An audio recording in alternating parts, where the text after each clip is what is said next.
మన ఇంపార్టెంట్ ఇవ్వాలి, మన మాతృభాష కాబట్టి దాన్ని తప్పనిసరిగా ప్రతి దగ్గర ప్రతి స్కూల్స్లో కానీ ప్రతి కాలేజీలో కానీ మన తెలుగును ప్రాధాన్యత ఇస్తూ అదేవిధంగా మనమందరం ఆ భగవంతుడు మనకు బాగా ఆలోచనలు ఇచ్చాడు, మనకు శక్తిని ఇచ్చాడు కాబట్టి కేవలం మనం ఆంధ్రప్రదేశ్కో తెలంగాణకో ఇక్కడనే సరిపోయే మనుషులం కాదు కాబట్టి ఇతర దేశాలు కానీ ఇతర స్టేట్లు కానీ తిరిగే శక్తులున్న తెలుగు వాళ్ళం అక్కడ పోతే ఇంగ్లీష్ రావాలి, వాళ్ళ భాషలు కూడా రావాలి.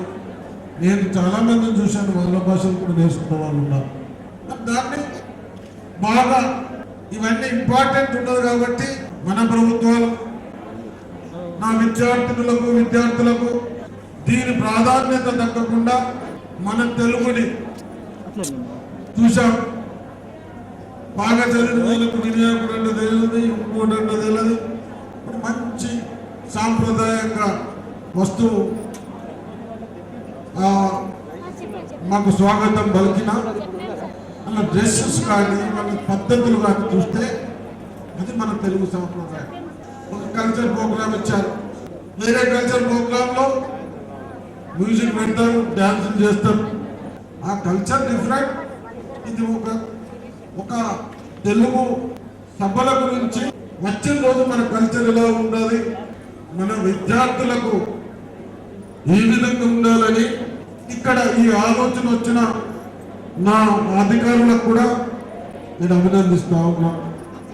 ఇంకా రెస్పెక్ట్స్ ఎలా ఉండాలి, మన ప్రవర్తన ఎలా ఉండాలి అని ఇక్కడ వీసీలు ఉన్నారు, రిజిస్ట్రార్స్ ఉన్నారు. తప్పనిసరిగా అదే మనకు రేపు ప్రాధాన్యత ఇస్తుంది. నా తెలుగు వారు అన్ని ప్రదేశాల్లో పోవడానికి ఇక్కడ ఉన్న ఒక డిసిప్లిన్ నేర్పడానికి కానీ ఉపాధ్యాయులు ఇచ్చింది కానీ దాన్ని బట్టే ఎదుట ఎక్కడ పోయినా మనం పని చేయగలుగుతా ఉన్నాం కాబట్టి దాన్ని ఇంకా నైపుణ్యత చేసుకోవడానికి తప్పనిసరిగా ఆ విధంగా చేస్తారని ఆశిస్తా ఉన్నాను. అదేవిధంగా మరి ఈరోజు నాకు కూడా చాలా ఉత్సాహంగా ఉంది. ఎన్ని ప్రోగ్రామ్స్ ఉన్నా ఆ ప్రోగ్రామ్స్ అన్ని దక్కించుకొని మీ అందరినీ చూసి నాకు వచ్చి రాని తెలుగులో మాట్లాడి మీ అందరినీ సంతోషపరచాలన్న ఉద్దేశంతో నేనున్నాను.